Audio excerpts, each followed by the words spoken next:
What advice would you give to an already established channel, like with 1, 2, 3, 4 million subscribers? How to like 10x it, like increase it Um, without losing maybe? yeah, that's where it's very specific, like channel by channel. You can't give general advice. Okay. Yeah, because if I do, millions of creators are gonna see this and then they're gonna do it, and I'm gonna fuck them over. You know? Oh, I see. I see. So let's say I had like 2 million subscribers on this podcast. Yeah. Like, how would you 10x that without sacrificing what it is? 10x your stuff. Does it matter? So you've talked about what's success. Yeah, it's different for everyone. Like, is 10xing your definition of success? No. Well, then it's gonna right off the bat. It's hard because if you don't give a shit about 10xing, it's even harder to 10x. He does this because he likes helping people. That's one thing I've found throughout this day. Every time I talk data, it's so funny with him because it's like, you could do this to get more views, and he'll just be like blank. And I'll see like that doesn't register anything. Yeah. He's just like doesn't care, it's really cool. I'm really nervous about that. I'm really nervous about the numbers affecting, because it's so fun. Yeah, it's so fun to focus on the numbers, and I'm really worried about that. But at the same time, you should be cognizant of that because you've created not just some of the most watched videos, but some of the most amazing videos ever. So there's a strong correlation there. It's not like you're selling your soul to make a highly viewed video. It's actually, if you look at the metrics, it helps you understand what is compelling and not. And so I feel like I am. I feel like there's some value to investigate what work, when people tune out and when not, to be more data driven, even on podcasts. But I'm really afraid of that. On the flip side, I think part of the appeal is that you don't care about that kind of stuff.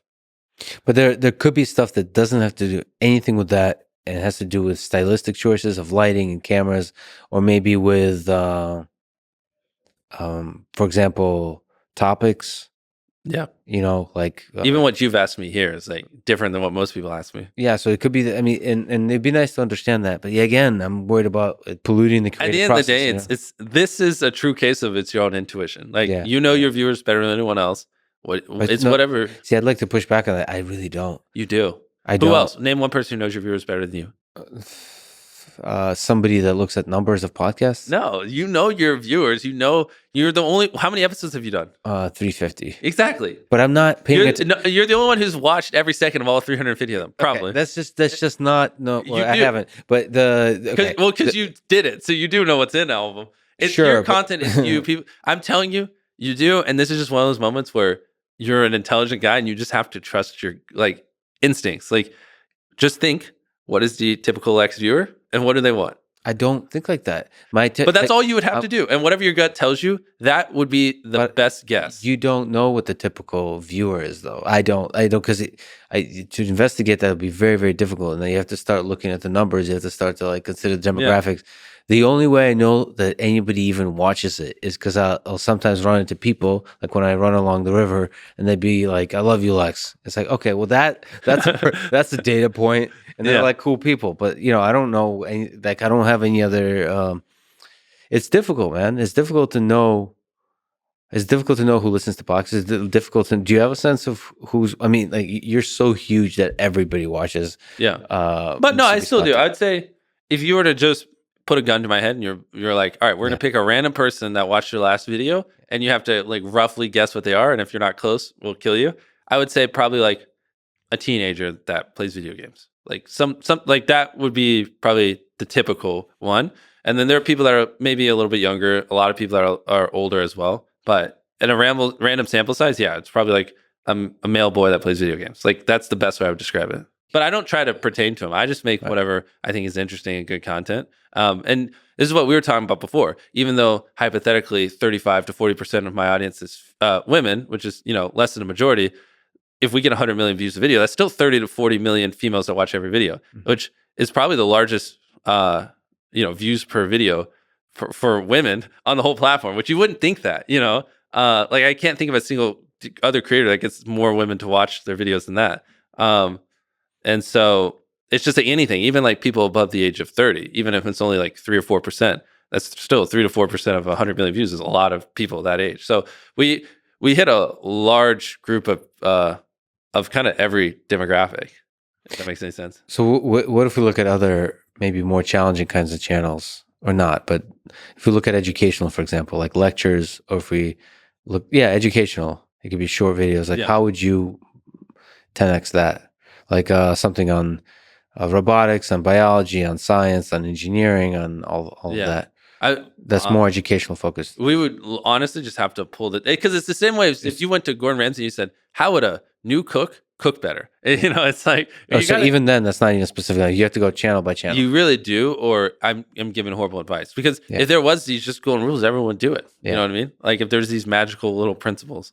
How quickly, when you look at a channel, can you kind of give advice? Yeah, it's like surface level at the start, and then the more, if we watch 10 videos, I feel like I'd have a good profile, and I could tell you, in my opinion, especially once I look at the analytics and I get more ingrained in like, okay, the typical viewer is this, they're from here, here's how they're feeling, because there are people who make videos for rednecks, and like the rednecks taste of content is just so much different than obviously women watching makeup videos, which are so much different than, teenage boys watching a Minecraft video. They're just all different. So the biggest thing you have to do is put your head in the headspace of the viewer and see the content how they would. Because if you just try to only give your taste, which is what a lot of people do, and things from your perspective, it's very biased, and it's just not going to work for everyone. And that's actually how you do more harm than good, which is something I'm very careful of.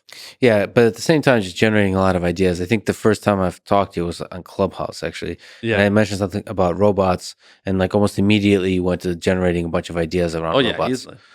It's just 100 robots versus 100 humans. Yeah. How far can a robot throw a potato? I think your idea, like the first idea was because you just said so many ideas I never even thought of, but it shows the value of basically brainstorming with people that think differently. But at the end of the day, my ideas are probably, might lean towards some people a little bit younger than your audience, like some of the stuff. But there's still ideas. Like I think the first one you said, because we're talking about quadruped, like robot dogs, you said to replace a biological dog with a robot dog and see if the owner notices something. You were just quickly brainstorming different ideas of like how this was years ago. I remember that. Yeah.